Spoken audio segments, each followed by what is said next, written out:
malam semuanya dan shalom.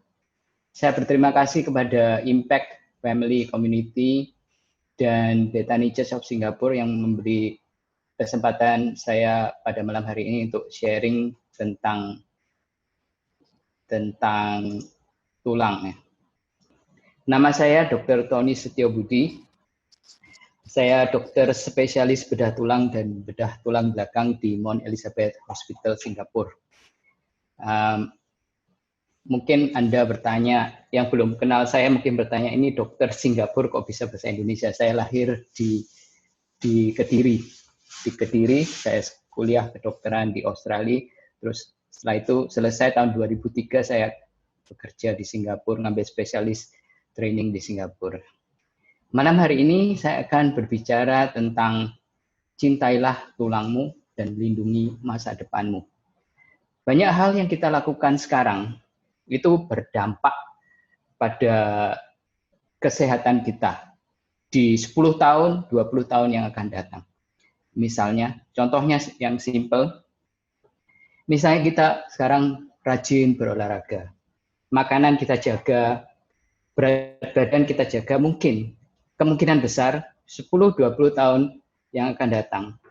Risiko Anda terkena penyakit seperti diabetes, tekanan darah tinggi, pengapuran, nyeri punggung, saraf terjepit akan lebih rendah dibanding dengan mereka yang tidak pernah olahraga, makan tidak dijaga, dan badannya gemuk. Nah, ini sesuatu yang make sense. Penyakit-penyakit seperti ini dinamakan lifestyle disease. Jadi penyakit gaya hidup. Seperti tadi itu, diabetes, tekanan darah tinggi. Sebelum saya sharing tentang topik tulang, saya ingin sharing kesaksian. Sebenarnya saya enggak pengen kesaksian hari ini, tapi mendengar kesaksiannya Pak Dedi, saya ingin sedikit aja. Saya punya satu hobi sekarang, YouTube. Buat YouTube video. Saya YouTuber. Ya, ini saya mulai tahun lalu, bulan April. Ya, saya tidak pernah mengira kalau sekarang saya punya 162.000 subscriber. Ya. Saya ada satu kelemahan saya tidak nyaman berbicara di depan umum. Ya. Berbicara di depan umum tuh bagi saya it's a struggle.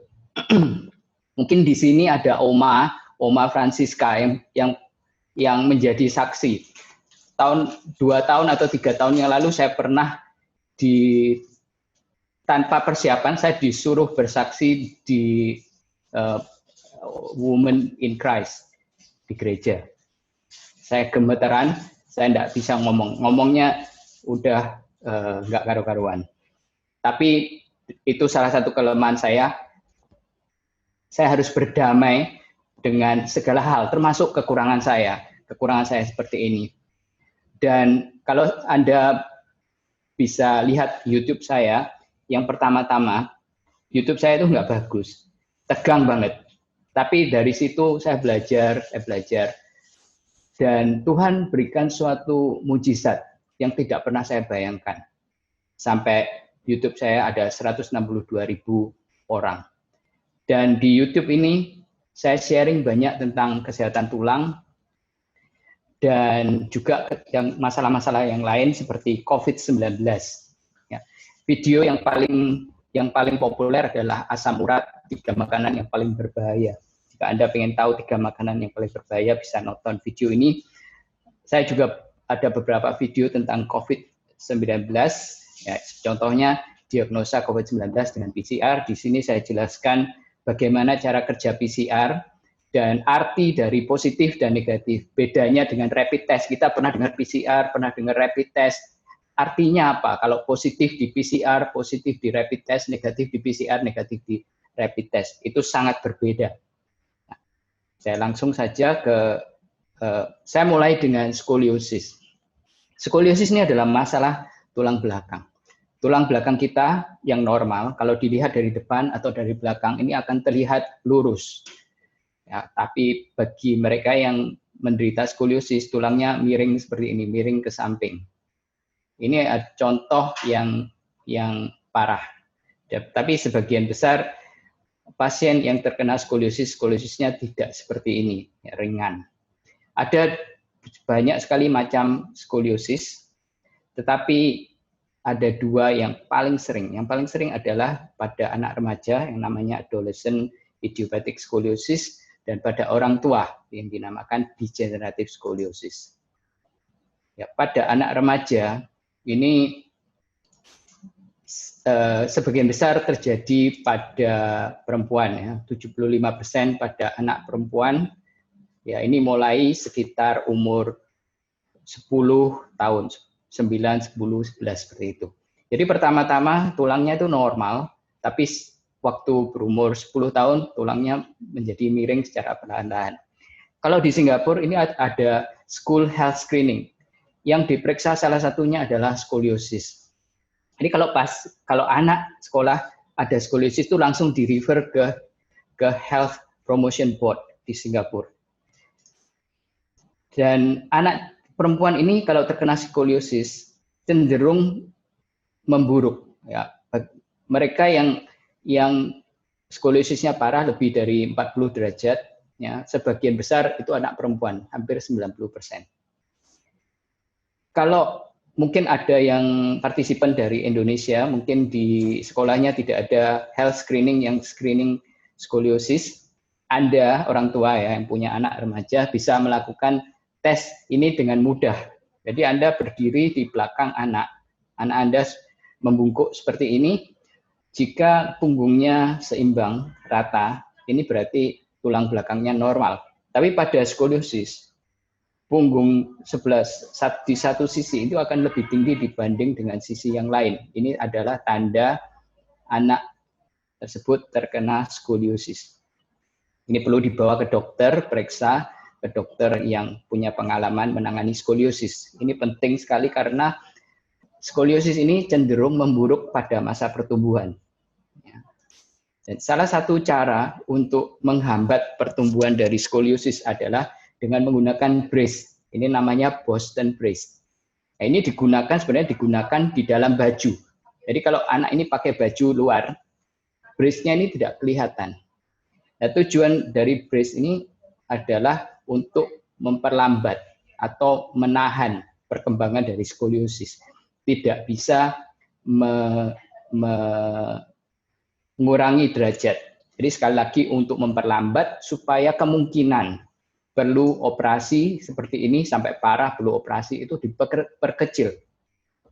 Tapi jika derajatnya sudah lebih dari 40 pada masa pertumbuhan atau 50 derajat ke atas setelah masa pertumbuhan orang dewasa, ini perlu operasi karena kecenderungannya skoliosis ini akan tambah memburuk, ya.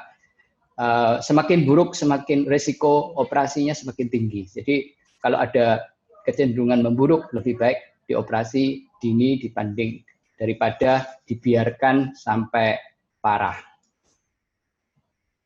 Terus di ekstrim yang berikutnya, itu anak muda, sekarang dia ada ekstrim orang tua, degenerative scoliosis. Ya, kata degenerative artinya wear and tear, proses penuaan. Ya, filosofinya berbeda. Kalau degenerative scoliosis, scoliosis itu sendiri jarang memerlukan penanganan. Tapi yang perlu ditangani adalah penyebabnya. Ya, penyebabnya apa? Osteoporosis atau tulang keropos penyebabnya. Pengapuran saraf terjepit. Ya. Di rongsen ini kita bisa lihat tiga penyebab ini ada di sini. Kalau kita perhatikan tulang ini tulang belakang, ruas-ruas tulang belakang.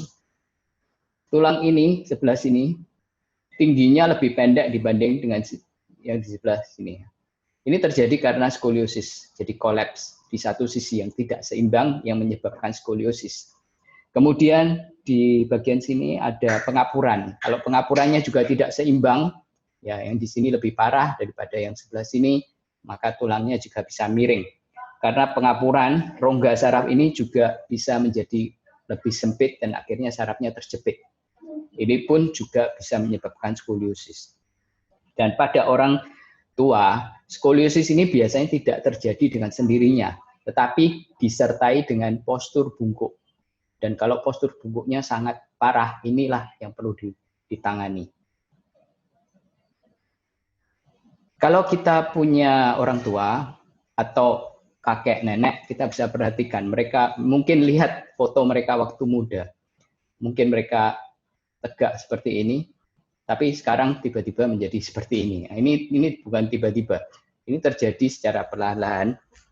Penyebab utama adalah osteoporosis, tulang keropos. Jadi apa yang terjadi? Tulang belakang ini, ruas-ruas tulang belakang ini terjadi patah tulang, tapi patah tulangnya terjadi secara perlahan-lahan. Ya, kalau patah tulang ini melibatkan beberapa ruas tulang belakang, ini dapat merubah bentuk dari tulang belakang. Yang dulunya tegak menjadi bungkuk, bahkan bisa parah seperti ini. Yang ingin saya tekankan di sini adalah hal ini tidak bisa balik normal, is irreversible. Misalnya sekarang sudah di sini, ini tidak bisa balik ke sini. Dan yang kedua, orang yang tegak seperti ini belum tentu tulangnya bagus, belum tentu tidak terkena osteoporosis, belum tentu vitamin D-nya bagus. Orang yang terkena vitamin D defisiensi atau terkena osteoporosis, walaupun pada waktu muda tegak, ini akan cenderung membungkuk seperti ini. Jadi penting sekali untuk mendeteksi osteoporosis sebelum terjadi komplikasi seperti postur bungkuk. Ini diobati supaya tidak terjadi komplikasi seperti ini. Postur bungkuk adalah salah satu komplikasi dari osteoporosis tulang keropos. Tulang kita yang normal itu seperti ini, tulangnya tebal, rongganya kecil. Beda sekali dengan osteoporosis. Ini tulang osteoporosis, tulangnya tipis, jadi terkesan rongganya besar. Ini rapuh, kalau jatuh bisa patah tulang. Dan banyak orang punya pengertian yang salah. Mereka berpikir kalau terkena osteoporosis, mereka akan mengeluh nyeri punggung, nyeri di lutut, dan nyeri di leher, di sana-sini ya. Tapi sebagian besar orang yang terkena osteoporosis tidak mengalami keluhan apapun. Jangan sampai menunggu terjadi nyeri punggung baru periksa ke dokter. Kalau nyeri punggungnya terjadi karena osteoporosis, itu biasanya terjadi karena patah tulang. Dan itu biasanya sudah terlambat. Nah, osteoporosis ini adalah penyakit dinamakan silent disease, penyakit diam. Penyakit diam ini artinya tidak ada gejala, tidak ada keluhan sampai terjadi komplikasi. Sama dengan diabetes dan tekanan darah tinggi. Orang yang terkena diabetes, tekanan darah tinggi pada awal permulaan, mereka sehat-sehat saja. Tidak ada bedanya dengan orang yang tidak terkena diabetes dan tidak terkena darah tinggi, tekanan darah tinggi. Tetapi saat mereka terkena komplikasi ginjal atau terkena serangan jantung, mereka baru tahu penyebabnya apa. Diabetes, tekanan darah tinggi. Kalau diabetesnya, tekanan darah tingginya diobati dari awal, mungkin tidak terkena serangan jantung, tidak terkena stroke. Demikian juga osteoporosis. Kalau penyakit tulang ini dideteksi awal dan diobati, mungkin nggak sampai terjadi osteoporosis dan sampai terjadi patah tulang atau postur bungkuk. Dan patah tulang yang sering terjadi akibat osteoporosis itu seringkali terjadi di pinggul, di tulang belakang, dan di pergelangan tangan. Kalau sudah terjadi patah tulang, biasanya osteoporosisnya itu sudah parah. Jangan menunggu sampai patah tulang baru periksa untuk cek osteoporosis. Bagaimana cara mencegah osteoporosis? Nah, caranya sebenarnya gampang. Dengan olahraga yang teratur. Olahraga yang teratur. Tinggal kita memberikan waktu untuk berolahraga. Kemudian konsumsi kalsium dan vitamin D yang cukup. Ya. Ini harus dimulai dari anak-anak. Bagi orang tua yang punya anak-anak, mereka harus mengkonsumsi kalsium dan vitamin D yang cukup. Dan hindari rokok dan alkohol. Nah, rokok ini penyebab dari banyak sekali masalah. Itu perlu dihindari. Salah satunya adalah menyebabkan osteoporosis. saya ingin membahas vitamin D lebih detail karena selain vitamin D ini selain berguna untuk kesehatan tulang, vitamin D ini juga berguna untuk kekebalan tubuh. Ya, di masa COVID seperti ini penting sekali untuk punya vitamin D di dalam darah yang cukup. Ya. Penelitian terakhir menunjukkan jika vitamin D Anda di antara 40 sampai 60, itu kemungkinan Anda terkena COVID-19 atau penyakit influenza itu lebih rendah dibanding dengan kalau vitamin D-nya di bawah 40. Apa fungsi vitamin D? Ya, fungsinya untuk menyerap kalsium dari usus. Ini usus ke dalam darah. Kalsium yang kita makan masuk ke usus, diserap ke dalam darah dengan bantuan vitamin D3. Ini vitamin D3. Jika vitamin D3-nya rendah, maka kalsium yang kita makan itu terbuang di kotoran, tidak terserap ke dalam darah, akhirnya konsentrasi kalsium di dalam darah menjadi rendah. Nah, konsentrasi kalsium di dalam darah ini penting sekali untuk organ-organ vital seperti otak, seperti jantung, saraf, otot, pembekuan darah. Kalau tidak normal, kalau rendah, itu bermasalah dan bisa fatal. Jadi tubuh kita itu memprioritaskan kalsium di dalam darah. Kalau kurang, maka yang diambil adalah kalsium di dalam tulang, diserap balik ke dalam darah, darahnya tetap diusahakan, tetap normal, tulangnya dikorbankan. Jadi tambah lama, tulangnya ini jadi tambah keropos, kurang kalsium jadi keropos. Ya. Jadi salah satu penyebabnya adalah vitamin D defisiensi. Vitamin D-nya ini harus dibetulkan supaya tulangnya tetap kuat.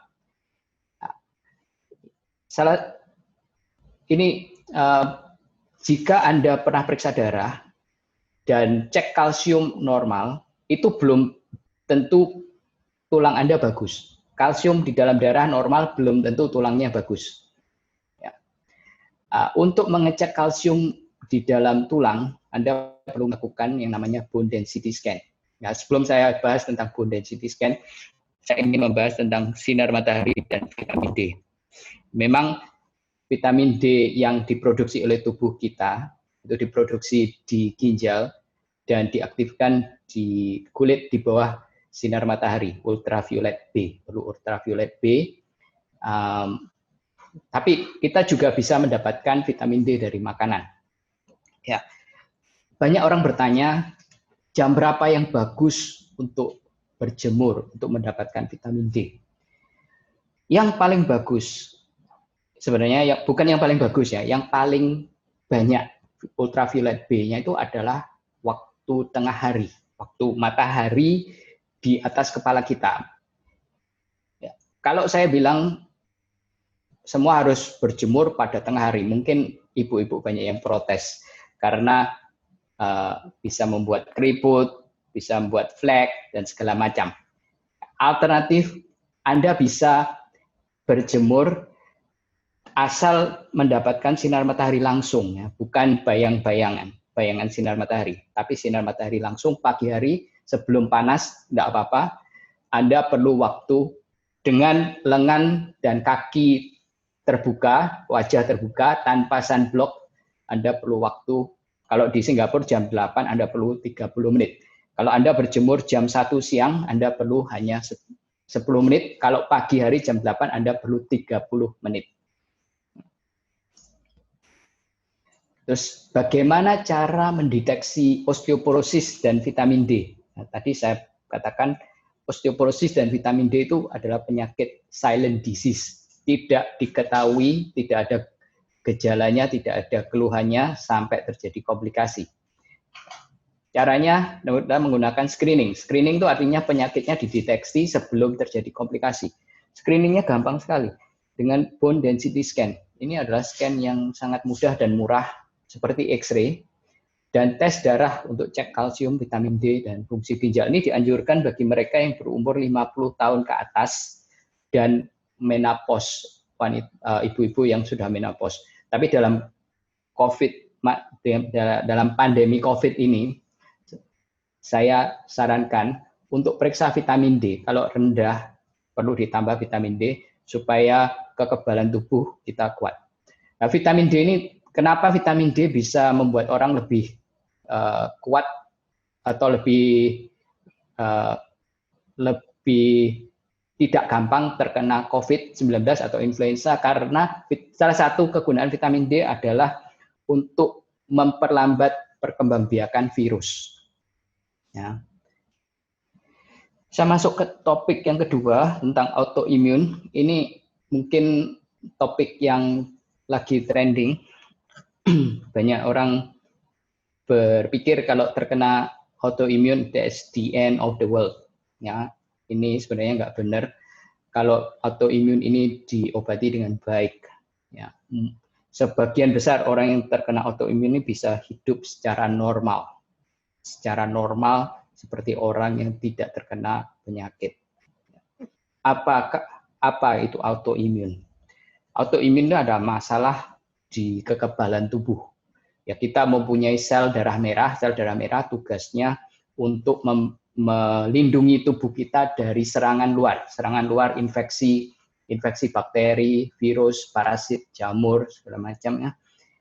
Tujuannya untuk melindungi tubuh kita. Tapi pada autoimun, sel darah putih ini menyerang tubuh kita sendiri.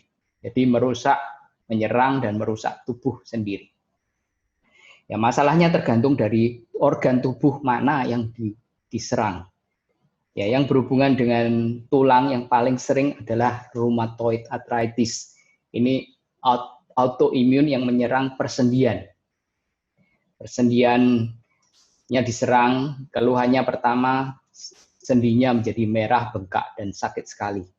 Ini kadang-kadang sakitnya seperti asam urat. Sendi-sendi yang sering kali terkena rheumatoid arthritis itu lutut, sendi jari, di tangan, dan di tulang belakang. Ini menyebabkan pengapuran. Pengapuran itu artinya tulang rawanya aus. Ini kalau kita lihat di rongsen ini tulang rawanya ini udah aus, tulangnya gesekan dengan tulang. Ini sakit banget. Ini menyebabkan deformity, kakinya jadi bengkong seperti ini ya. Bengkong. Ini karena tulangnya gesekan sama tulang, pasien ini tidak bisa jalan jauh. Jalannya hanya bisa di rumah, jalan beberapa step, sudah sakit, harus duduk. Ini sangat mengganggu. Ya. Apakah pengapuran lutut nih? Ini saya jelaskan, ini adalah lutut kita yang normal atau persendian yang normal. Persendian kita dilapisi oleh tulang rawan, namanya cartilage. Ya, sarafnya itu di dalam tulang rawan ini, sehingga saat bergesekan, sarafnya tidak bergesekan, dan yang bergesekan tulang rawannya. Dan Tuhan menciptakan tulang rawan ini sangat spesial karena ini mulus dan tidak bersaraf, cocok sekali untuk persendian. Tapi dengan berjalannya waktu, tulang rawan ini bisa menjadi tipis dan kalau cedera bisa berlubang seperti ini. Kalau sarafnya muncul dan gesek, ini menyebabkan rasa sakit. Ini yang dinamakan pengapuran. Ya, bagaimana cara menghindari pengapuran lutut? Ya, nomor satu yang paling gampang, jaga berat badan. Ya. Badan kita ada tumpuan terhadap sendi-sendi, terutama sendi-sendi di kaki. Lutut adalah salah satu yang paling sering terkena pengapuran. Nomor dua, olahraga yang teratur. Ya, olahraga yang teratur kenapa bisa mengurangi resiko pengapuran lutut? Karena membuat otot kita menjadi kuat dan persendian menjadi lebih stabil. Lebih stabil, tidak gampang cedera, jadi lebih awet. Jika Anda mengalami cedera di lutut, Anda harus periksa ke dokter. Karena kadang-kadang cederanya sepele, tapi jika dibiarkan lututnya tidak stabil atau ada bantalan yang robek, ini dapat menyebabkan kerusakan di cartilage atau di tulang rawan yang tidak bisa balik, irreversible. Kerusakan di tulang rawan itu irreversible, tidak bisa balik. Nomor 4, hindari aktivitas yang merusak sendi lutut. Ya, aktivitas apa? Jongkok, naik turun tangga, angkat barang berat. Ya, mungkin aktivitas ini ada yang tidak bisa dihindari 100%, tapi paling tidak bisa dikurangi. Nah, jadi cara menghindari, sekali lagi menghindari pengapuran lutut, jaga berat badan, olahraga yang teratur, periksa ke dokter jika terjadi cedera lutut, dan hindari aktivitas yang merusak sendi lutut. Yang parah, ini pengapuran yang parah, lututnya sudah berlubang seperti ini, dan sarafnya muncul nih sakit banget. Ya, ini perlu operasi. Operasi ya, tulang yang rusak ini, persendian yang rusak ini dipotong dan ditutup dengan implan. Jadi setelah operasi, sarafnya itu di dalam sini, implannya ini mengganti cartilage, mengganti tulang rawanya. Setelah ini, saat bergesekan tidak sakit karena sarafnya tidak bergesekan. Tapi tidak semua pengapuran lutut itu perlu dioperasi. Yang ringan bisa minum obat. Obat ini bertujuan untuk memperlambat proses degeneratif supaya tidak cepat, untuk mengurangi radang. Radang memerlukan injeksi minyak pelumas seperti ini supaya friction atau gesekannya berkurang. Bagi mereka yang lututnya parah banget, pengapurannya parah, tapi tidak fit untuk dioperasi atau tidak mau operasi, ada cara lain. Ini radiofrekuensi. Yang di radiofrekuensi adalah saraf yang menyuplai sendi lutut. Jadi lututnya dibuat tidak sensitif. Ya, tidak sensitif. Ini bukan pilihan yang nomor satu untuk pengapuran lutut yang parah, tapi ini pilihan alternatif bagi mereka yang tidak fit untuk dioperasi atau tidak mau operasi. Terus kemudian rheumatoid arthritis ini juga bisa menyerang persendian di tangan, seperti ini. Persendian di tangan ini menyebabkan deformity, jadi tangannya jadi miring-miring seperti ini. Penyakit rheumatoid hand, ini dinamakan rheumatoid hand. Ini sudah sangat jarang sekali ditemukan karena pengobatan yang bagus sekarang dan kesadaran masyarakat yang bagus tentang kesehatan tulang. Jadi mereka yang sakit, terutama di Singapura ya, kalau di Indonesia saya tidak tahu, terutama di Singapura, mereka sakit langsung ke dokter. Kalau memang ada rheumatoid arthritisnya ini diobati supaya tidak memburuk sampai terjadi seperti ini. Ini dulu sering, tapi sekarang sudah jarang. Osteoarthritis adalah pengapuran yang diakibatkan oleh aging. Kalau rheumatoid arthritis ini juga menyebabkan pengapuran yang disebabkan oleh autoimun. Bedanya adalah kalau pengapuran aging itu waktunya lama, tapi kalau pengapuran yang disebabkan oleh rheumatoid arthritis ini terjadi secara cepat, kerusakannya cepat sekali dan menyebabkan sendi-sendi ini tidak stabil, dimiring-miring seperti ini. Ya. Terus kemudian rheumatoid arthritis ini juga menyerang tulang belakang, terutama di bagian leher, bagian atas. Ini menyebabkan nyeri di leher dan menyebabkan leher menjadi tidak stabil. Ya, tulang, oke bisa lihat ya, tulang belakang kita itu gerakannya seperti ini, kalau dilihat dari samping. Tapi pada rheumatoid arthritis ini bisa rocking, go back and forth seperti ini. Ini tidak normal. Dan kalau kita lihat di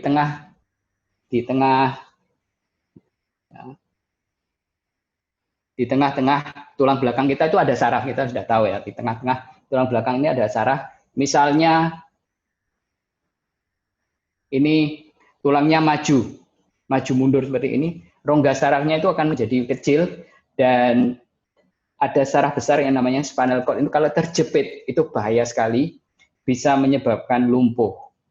Nah, ini kalau orang terkena rheumatoid arthritis dan mengalami nyeri leher, ini harus hati-hati sekali.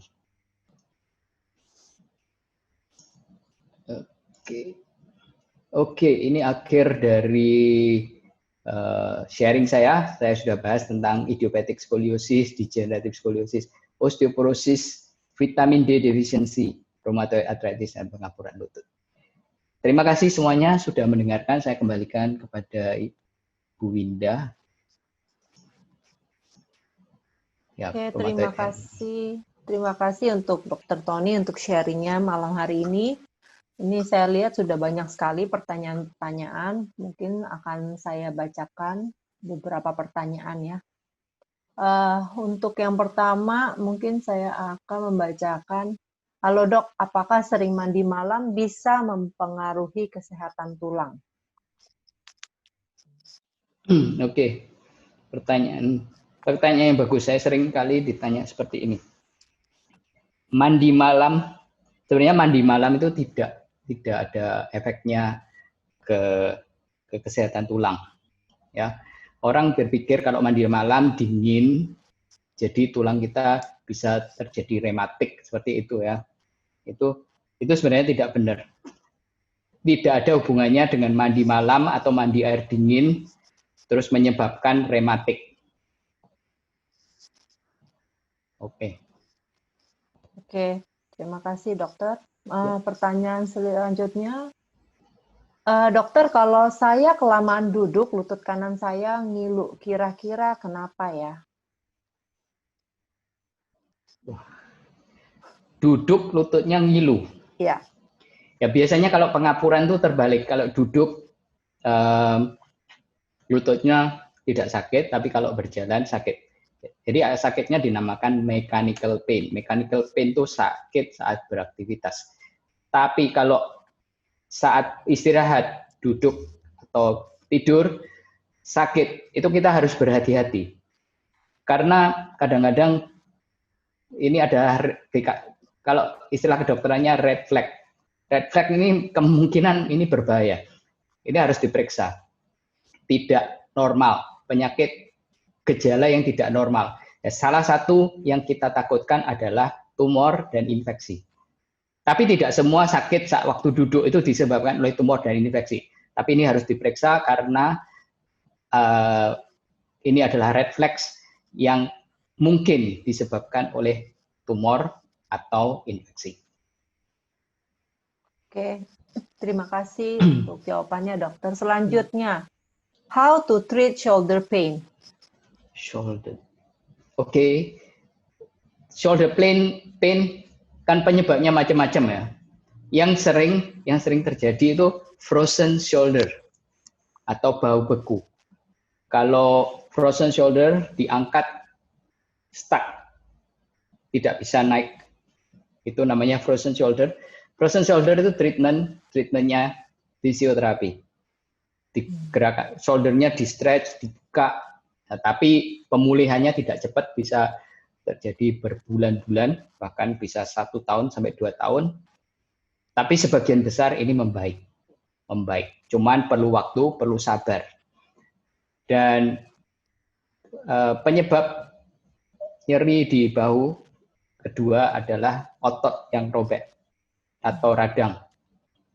Tergantung, kalau radang aja minum obat fisioterapi bisa baik. Kalau ada robek, terutama robek yang full thickness, ini perlu operasi, perlu dijahit. Yang ketiga agak jarang, itu pengapuran di shoulder. Kalau kita bicara tentang pengapuran di kaki, itu sering sekali terjadi, tapi pengapuran di upper limb, di tangan, di lengan, di elbow, itu jarang sekali terjadi, tapi bisa terjadi, ya, bisa terjadi. Kalau terjadi di shoulder, ini menyebabkan sakit di bahu. Oke, terima kasih dokter. Selanjutnya pertanyaan, mengapa tangan kanan saya sering kesemutan on-off, tapi ketika diluruskan hilang? Apa yang harus saya lakukan? Apakah ada hubungannya dengan saraf kejepit? Iya, tangan ya. Kalau kita bicara tentang kesemutan, itu masalah saraf. Kalau di tangan, kesemutan di tangan ya, ini tangan. Ini ada banyak penyebab. Ya, salah satu penyebab yang paling sering adalah saraf terjepit di pergelangan tangan yang namanya carpal tunnel syndrome. Ini gejalanya, kesemutannya cuma di telapak tangan. Di belakangnya ini tidak kesemutan. Dan kadang-kadang kalau perhatikan jari yang kelingking, ini jari kecil, ini tidak ada kesemutan. Kalau namanya carpal tunnel syndrome, ini SPAD. Yang kesemutan cuma 4 ini. Di telapak tangan dan di belakang ini tidak kesemutan. Tapi kesemutan di tangan ini juga bisa terjadi karena saraf terjepit di leher. Kalau saraf terjepit di leher, itu tergantung saraf yang mana. Ada 5 saraf di leher. Tergantung saraf yang mana. Kalau kesemutan, itu biasanya dua-duanya, di telapak dan di baliknya, itu juga kesemutan. Tapi tidak semuanya. Jari tertentu aja. Misalnya ini, 2 jari ini atau jari yang lain. Ya, itu tandanya di leher. Kalau carpal tunnel syndrome, sekali lagi kesemutannya hanya di telapak tangan. Di belakang sini tidak kesemutan. Oke, pertanyaan selanjutnya, dokter. Dokter, ke kiropraktik boleh nggak? Keuntungannya sama dengan kerugiannya apa ya? Oke, kiropraktik. Oke, boleh-boleh saja. Kalau kiropraktiknya do things properly. Yang saya maksud dengan do things properly, mungkin Anda pernah dengar berita beberapa tahun yang lalu orang yang meninggal di Jakarta, ya, setelah kiropraktik dalam waktu 24 jam meninggal. Ya. Sebagian besar, saya bicara sebagian besar kiropraktik itu nggak masalah.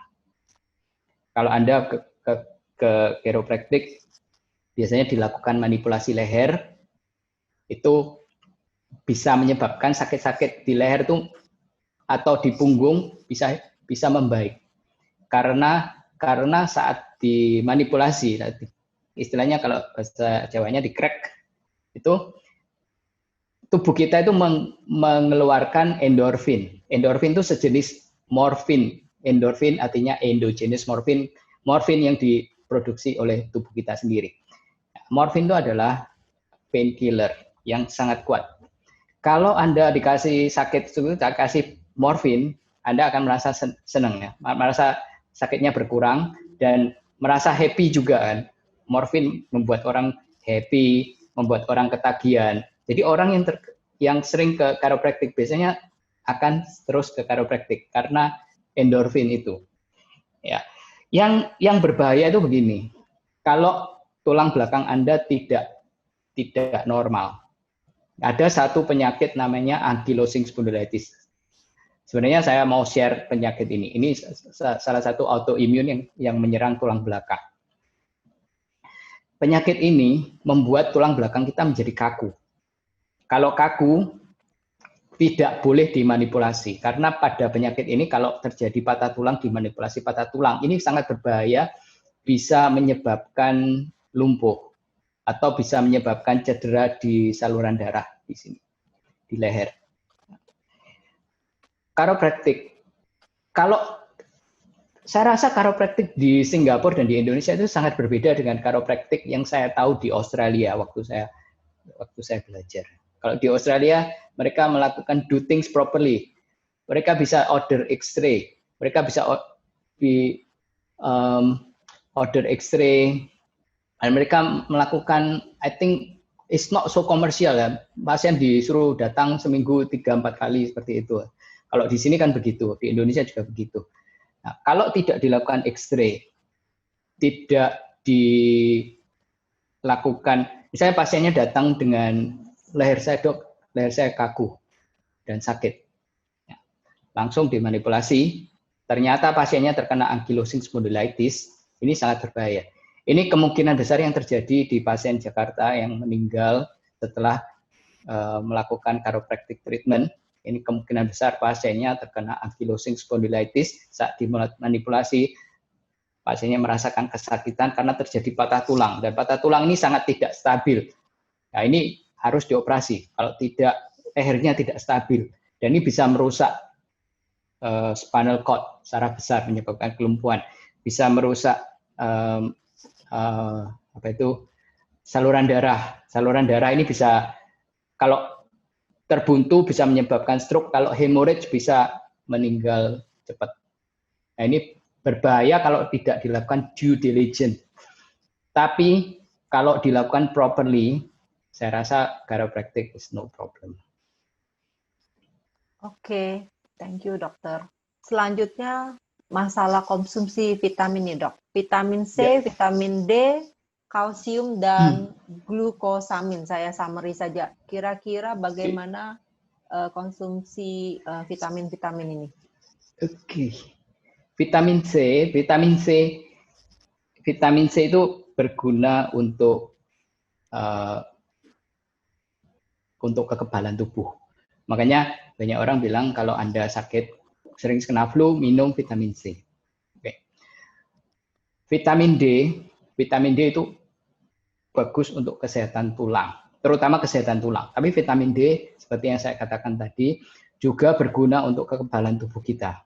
Dan penelitian yang baru saja bulan lalu atau bulan April diterbitkan di masa COVID ini, ditemukan bahwa jika orang vitamin D-nya di antara 40 sampai 60, kemungkinan terkena COVID itu significantly lower than orang yang vitamin D-nya rendah.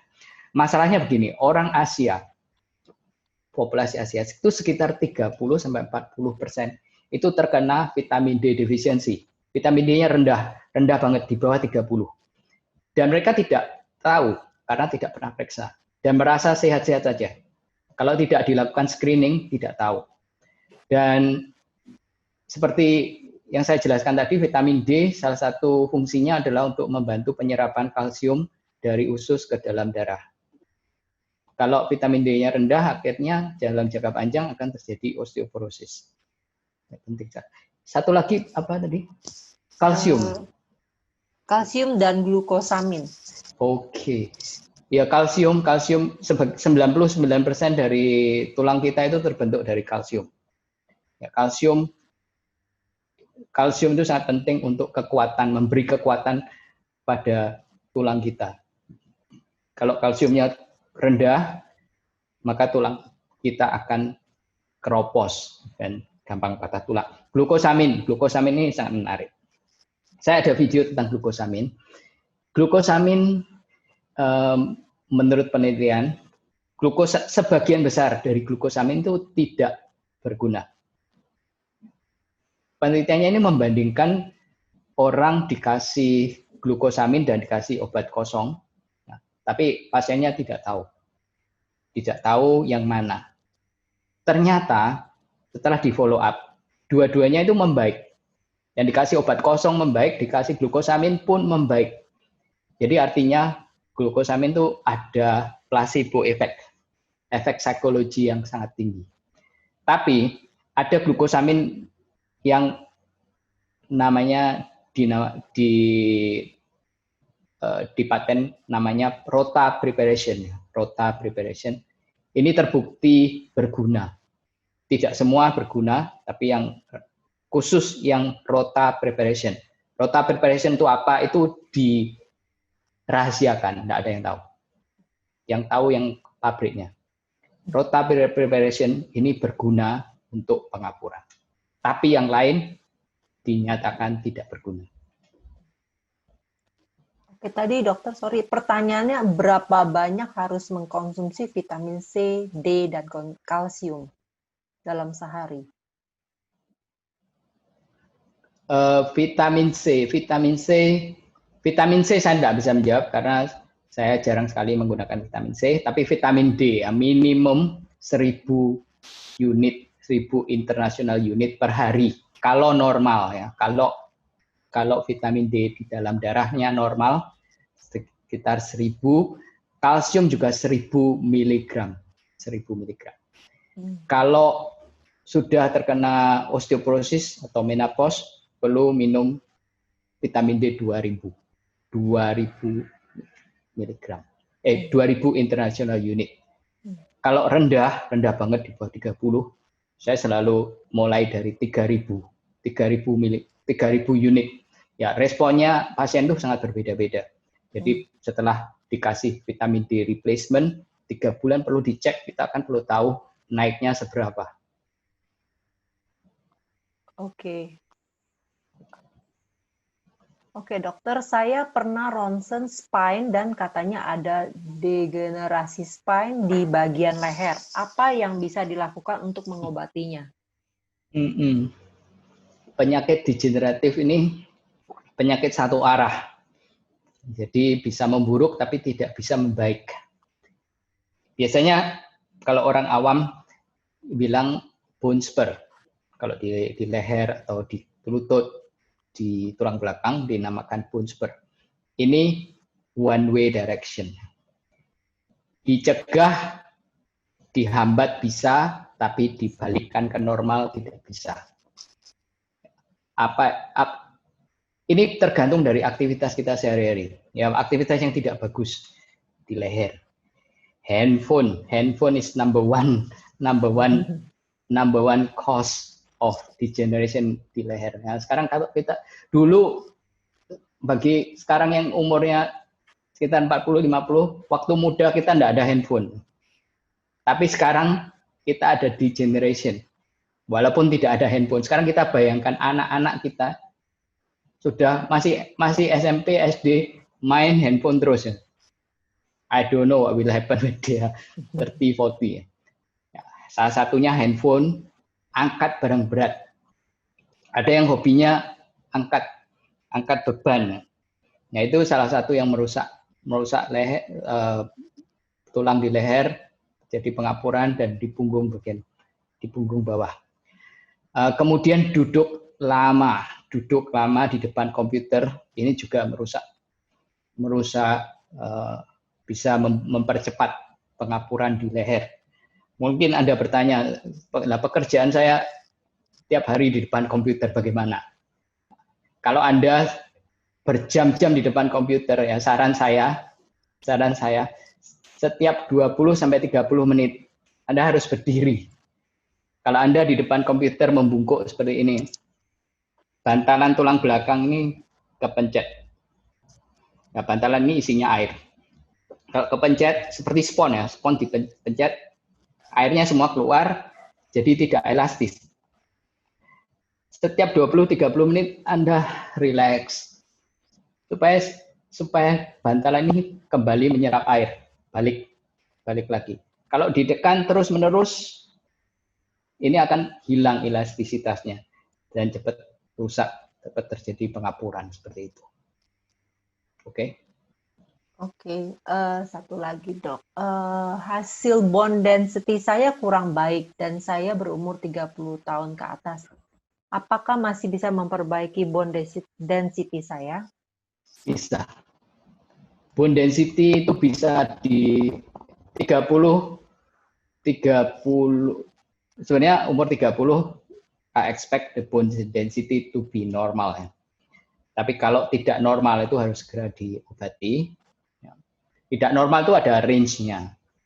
Mungkin range yang permulaan namanya osteopenia, belum osteoporosis. Nah, osteopenia ini bagus kalau ditemukan saat osteopenia ini bisa diobati dengan olahraga. Kalau vitamin D-nya rendah, diobati vitamin D-nya. Ya. Melakukan olahraga, vitamin D-nya diobati. Ini bisa ditahan, kadang bisa membaik. Kalau sudah terkena osteoporosis berarti tulang belakangnya sudah parah, rapuh, dan gampang patah. Ini perlu pengobatan osteoporosis. Perlu minum obat osteoporosis. Kalau vitamin D-nya rendah harus diobati juga. Jadi orang yang terkena osteoporosis cuma mengobati osteoporosis, vitamin D nggak diobati, ya not efektif. Jadi dua-dua harus diobati. Kalsium rendah jarang banget. Biasanya kalsiumnya normal. Kalau sudah rendah, itu sudah parah. Biasanya ada masalah yang kronis. Oke? Oke, selanjutnya masih boleh ya dok ya? Boleh. Kalau udah tergantung hostnya. Oke, masih banyak pertanyaan dok. Oke, saya Roni, saya ada masalah di bahu dan lengan gara-gara shoulder joint pernah flip. Tapi tidak langsung bermasalah. Tapi karena sering angkat barang-barang berat dan juga lift up, terus nahan beban, sekarang tangan tidak bisa ditekuk ke belakang secara normal. Dan sakit juga kalau tangan kiri saya ditarik. Tolong advice-nya Pak Dokter untuk menangani masalah saya ini. Oke. Saya dari description-nya ini seperti either shoulder-nya dislocation, flip itu maksudnya shoulder dislocation, keluar, atau frozen shoulder. Frozen shoulder kalau ditarik sakit, tidak bisa ditarik ke belakang. Tadi saya sudah bahas tentang frozen shoulder. Kalau frozen shoulder di penanganannya adalah dengan fisioterapi, di stretching, dibuka. Stretching. Kalau shoulder dislocation, sekali dislocation tidak pernah dislocate lagi, itu tidak ada masalah. Tapi kalau dislocate sekali terus dislocate lagi, berarti shoulder-nya is very unstable. Itu perlu operasi. Perlu operasi yang robek dibetulkan supaya stabil kembali. Oke. Oke. Saya lansia, tahun lalu hip surgery, screw insertion. Bagaimana hip tetap kuat di usia lansia? Saya sudah bisa jalan normal, perlu regular check-up? Ya, hip surgery itu cuman fix the fracture ya. Yang penting itu adalah to fix the cause, osteoporosis. Jadi kadang-kadang cuman fix the fracture, osteoporosisnya dibiarkan. Nah, itu masalah. Bisa menyebabkan patah tulang. Kalau hipnya sudah satu patah, kemudian bisa patah yang sebelah lainnya. Osteoporosis ini sangat penting. Osteoporosisnya diobati, vitamin D-nya rendah, dibetulkan, di-replace. Dan harus aktif olahraga. Supaya tulangnya, kepadatan tulang yang ada dipertahankan. Seperti itu. Jadi saya ingin tekankan osteoporosisnya harus diobati. Oke, apakah minum susu bisa mencegah atau memperlambat osteoporosis? Iya, bisa sekali. Susu atau dairy produk, susu, keju, yogurt itu mengandung banyak sekali kalsium. Ya, kalsium. Jadi tulang kita itu perlu kalsium. Tapi sekali lagi ya, kita boleh makan banyak susu, minum banyak susu atau dairy produk. Kalau vitamin D-nya rendah, ini terbuang sia-sia. Makanan kalsium yang kita makan terbuang sia-sia. Jadi supaya efektif kalsium yang kita makan itu, vitamin D-nya juga harus normal. Vitamin D normal, kalsium normal, tulangnya jadi kuat. Kalsium intake-nya bagus, vitamin D-nya rendah, tulangnya tetap bermasalah. Jadi vitamin D dan kalsiumnya harus normal juga. Lalu kira-kira olahraga macam apa yang paling bagus untuk mencegah osteoporosis? Iya. Oke, olahraga sebagian besar olahraga itu bagus, tapi khusus untuk osteoporosis pengapuran, olahraga yang dianjurkan adalah weight bearing exercise. Weight bearing exercise adalah olahraga yang menggunakan berat badan kita. Seperti jalan, naik sepeda, itu weight bearing exercise. Renang bukan weight bearing exercise. Renang bagus ya, bukan renangnya tidak bagus, tapi renang bukan weight bearing exercise. Jadi kalau Anda pengen exercise untuk menangani osteoporosis, renang bukan, is not the exercise for osteoporosis. Jalan, kalau bisa jogging, naik sepeda. Pokoknya olahraga yang menggunakan berat badan kita.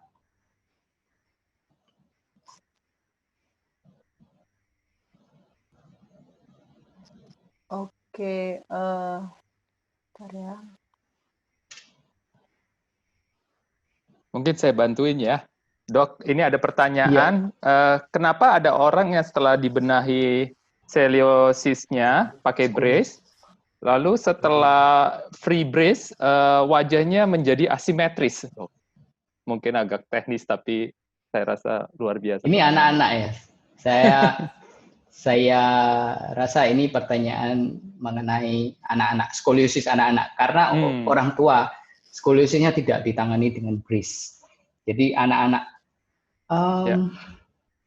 pengalaman saya menangani skoliosis dengan brace, itu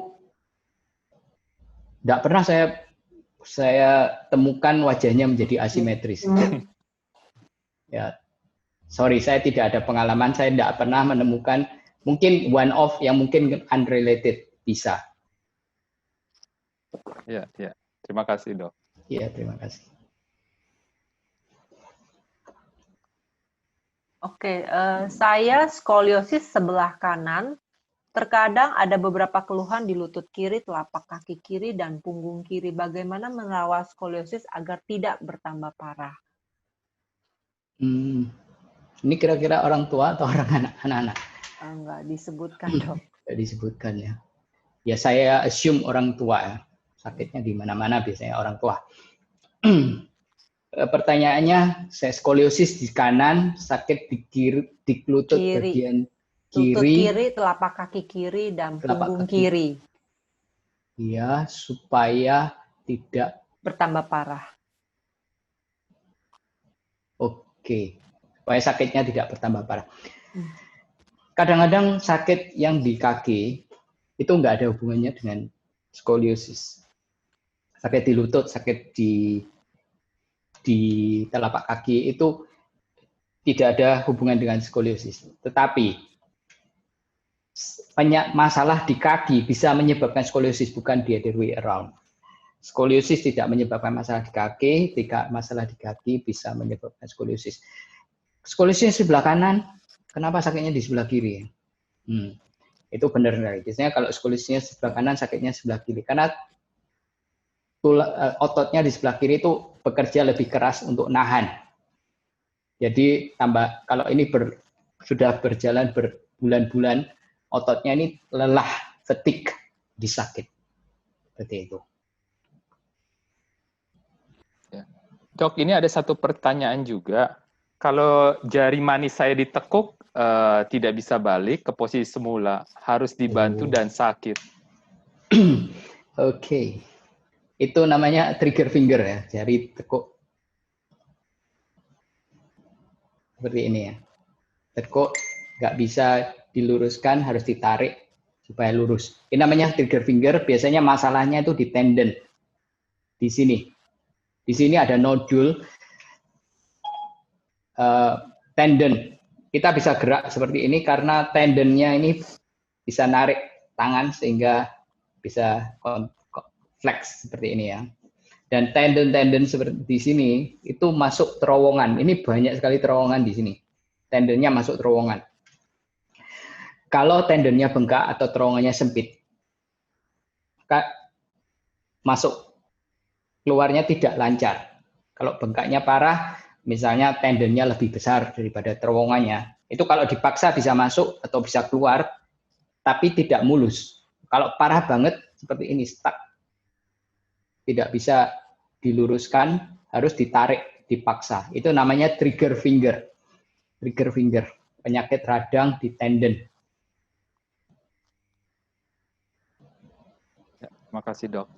Terima kasih. Ini ada lagi mungkin satu, katanya setiap malam kalau dingin kedua lutut saya ngilu dan juga kedua siku tangan saya. Ini kenapa ya, Dok ya? Alright. Oke.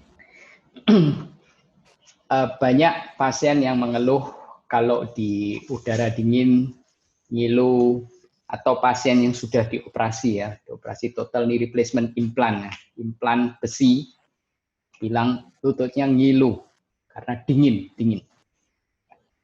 Ini sebenarnya is not scientific karena lutut kita itu mengikuti suhu tubuh kita. Di dalam ini misalnya implan ya, besi ini mengikuti suhu tubuh kita.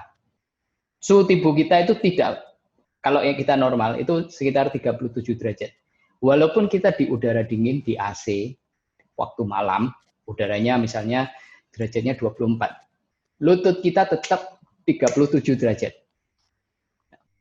Tidak mengikuti udara luar. Misalnya kita pergi ke negara musim dingin, 0 degrees. Lutut atau persendian kita, tubuh kita itu tetap mengikuti suhu tubuh. Jadi kalau pasien bilang di udara dingin lututnya ngilu karena udara dingin, itu saya rasa ini banyak unsur psikologinya. Kalau percaya udara dingin, lututnya dingin, pasiennya akan merasa ngilu karena unsur psikologi ini sangat kuat. Pasien bisa merasa sakit kalau percaya. Demikian juga kalau percaya sembuh bisa sembuh. Unsur psikologi sangat kuat.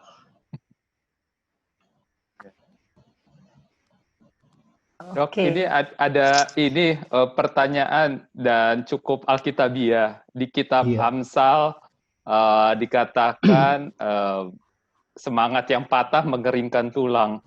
Kayaknya ini Raja Salomo udah belajar ortopedik juga nih, Dok. Apakah ada hubungannya antara semangat dan tulang? Pasti ada sih, Dok. Cuman mau tahu dari sisi medisnya, Dok. Iya, ya saya percaya semangat yang patah mengeringkan tulang. Bukan hanya tulang yang mengeringkan seluruh tubuh. Orang yang semangatnya patah, misalnya ada putus asa, putus harapan, orang yang terkena sakit, misalnya sakit kanker. Sangat berbeda orang yang putus harapan dengan orang yang punya harapan tinggi. Orang yang punya harapan tinggi kemungkinan sembuh itu sangat besar. Ini saya observe sendiri ya. Saya observe sendiri. Pasien yang punya harapan tinggi itu punya kemungkinan kesempatan untuk sembuh itu lebih tinggi. Oleh karena itu, ya penting sekali kalau Anda ke dokter, jangan ke dokter yang suka nakut-nakuti orang, yang suka memutuskan harapan Anda.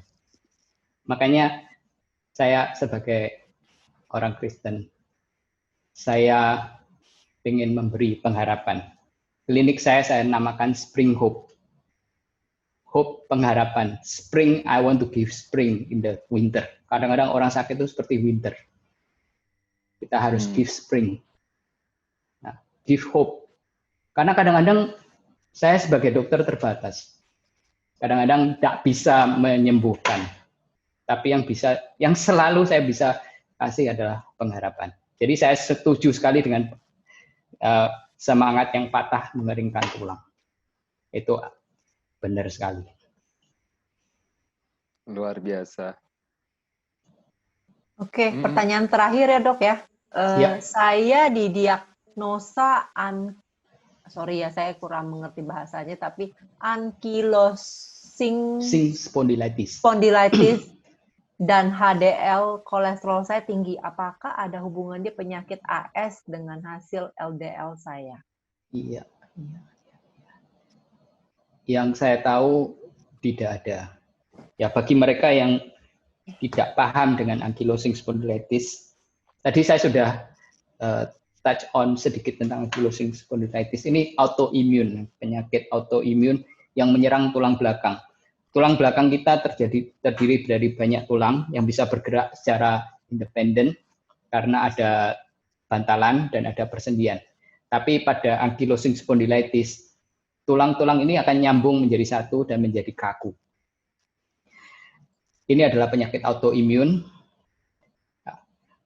Pasiennya merasa nyeri punggung dan akhirnya menjadi kaku dan kalau parah bisa bungkuk. Pasiennya bungkuk, tidak bisa naik.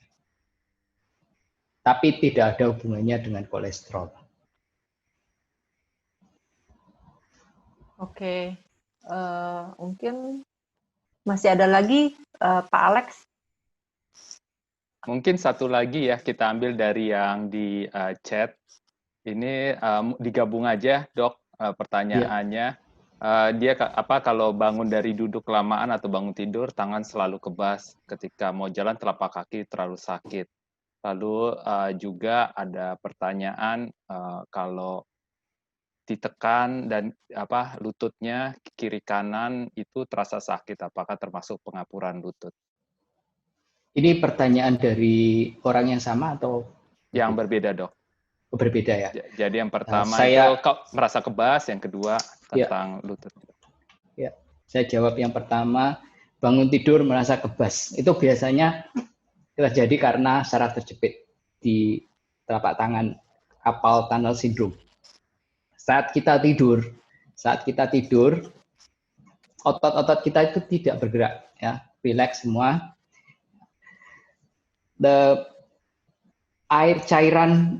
Cairan di extremity, di tangan atau di kaki itu bisa balik ke dalam jantung dengan bantuan otot. Ototnya bergerak. Kalau kita jalan, airnya di-push balik ke jantung. Tapi saat kita tidak bergerak, ini biasanya jadi bengkak, lebih bengkak. Mungkin is not noticeable, tapi bengkak. Ya. Kalau rongga di sini sudah sempit dan ditambah bengkak setelah kita tidur 8 jam gitu ya, ini bengkak. Ini sarafnya terjepit. Jadi waktu kita bangun, kadang-kadang bisa membangunkan pasien dari tidur. Kalau sudah parah. Pasiennya terbangun dari tidur karena kesemutan. Di sini. Ini biasanya terjadi karena carpal tunnel syndrome, saraf terjepit di pergelangan tangan. Yang nomor 2 tentang rasa nyeri di tumitnya. Rasa nyeri di tumit setelah bangun tidur itu terjadi biasanya karena radang di tumit. Ini penyakitnya namanya carpal tunnel syndrome. Di tumit ini ada radang. Ya. Penyakit radang ini biasanya cirinya begini. Setelah istirahat, napak pertama itu sakit banget. Di tumit ya, bukan tangan, tumit. Sakit banget, setelah jalan-jalan, sakitnya berkurang, kadang-kadang bisa hilang. Tapi saat tapak pertama sakit. Misalnya setelah duduk lama, terus jalan. Ya, tapak pertama, pijak pertama itu sakit banget. Ini adalah ciri-ciri penyakit yang disebabkan oleh radang. Namanya plantar fasciitis. Terus pertanyaan ketiga tentang lutut. Lutut, tolong diulang Pak Alex. Maaf, saya dari unmute. Ya, pertanyaannya tadi ditekan-tekan. Apakah ini pengapuran lutut? Iya. Lutut ya. Betul.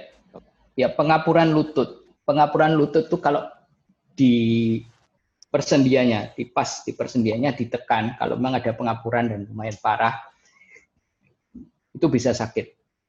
Nah, kalau orang muda, ditekan lututnya, persendiannya ditekan, itu bisa sakit. Tapi kadang-kadang terjadi bukan karena pengapuran lutut, tapi karena cedera meniskus, bantalannya robek. Kalau ditekan juga sakit. Sakitnya seperti pengapuran lutut. Jadi tergantung umurnya. Kalau tua cenderung pengapuran, tapi kalau anak muda, terutama yang suka olahraga, soccer, sepak bola, itu biasanya terjadi karena meniskus atau bantalan yang robek di lutut. Baik, terima kasih Pak Dokter. Luar biasa. Kita beri tepuk tangan dulu dong buat Dokter Tony. Terima kasih. Terima kasih, luar biasa, Dokter. Ya, ini masih banyak pertanyaan, masih banyak yang ada mulai dari pengalaman ataupun memang ingin mengetahui sangat banyak tentang ortopedik, dan kita ini dengan keterbatasan waktu, mohon maaf mungkin nggak semuanya bisa kita ajukan nih, kalau enggak kita sampai jam 12 malam nih. Padahal Dokter Tony besok banyak pasien dan di tengah kesibukan kita sangat bersyukur malam ini Dokter Tony bisa bersama kita. Terima kasih Dokter Tony. Oh iya, ada satu, saya lihat ada gembala yang kita kasih, Pak Johan nih. Pak Johan. Saya percaya malam ini sangat bermanfaat, luar biasa, sharing dan waktu serta expertise daripada Dr. Tony menjadi berkat untuk semua. Pertanyaannya sangat detail sekali, tapi Dr. Tony bisa menjawab semua hal. Saya percaya Tuhan juga berkati Dr. Tony. Kita mesti doakan malam ini, dan juga untuk keluarga besar Impact Community, Family Community ini kita doakan malam ini supaya semuanya diberkati Tuhan. Boleh saya berdoa untuk saudara semuanya? Baik. And then photo session ya. Bapak, kami mengucap syukur untuk malam hari ini selama 2 jam penuh. Dr. Tony telah membagikan segala berkat yang Tuhan telah berikan sebagai seorang dokter ahli untuk tulang. Dan kami berdoa, berkati keluarganya, berkati pelayanannya, berkati Tuhan, apa yang dilakukan membuat banyak orang juga dipulihkan, disembuhkan. Terima kasih Tuhan. Kami berdoa di saat-saat ini perlindungan Tuhan sempurna untuk hamba-Mu ini yang bertemu dengan banyak orang di hospital. Kami juga mengucap syukur untuk setiap keluarga, setiap anak Tuhan yang berhimpun malam ini mendengarkan pemaparan dari Dr. Tony, dan kiranya semua punya kesempatan untuk memperbaiki dirinya, terutama berkaitan dengan tulang. Tapi lebih daripada itu, hati yang gembira itu juga merupakan obat yang manjur, dan biarlah anak-anak-Mu juga berharap mengandalkan Tuhan untuk divine health yang Tuhan sediakan. Terima kasih Tuhan memakai bersama-sama untuk para dokter, rumah sakit, dan juga dengan kuasa Tuhan. Berkati Pak Alex dan Ibu Winda yang memimpin acara malam ini, dan kami bersukacita berkat sempurna turun dari Bapa di surga di dalam Kristus Yesus Tuhan kami. Persekutuan dengan Roh Kudus membuat kami semua semakin erat, oh Tuhan, untuk bersama-sama memuliakan Tuhan sekarang dan selama-lamanya. Semua kita katakan amin. Amin. Terima kasih Pak Johan. Silakan dibuka saudara kameranya. Bisa mungkin dibuka semua kameranya, Bapak Ibu. Ya, foto dengan Dr. Tony. Siapa tahu dengan foto ini saudara bisa dapat diskon. Siapa tahu loh ya. Siapa tahu. Oke, siap semuanya. Action, smile, kasih love ya, kasih love, cintailah tulangmu saudara.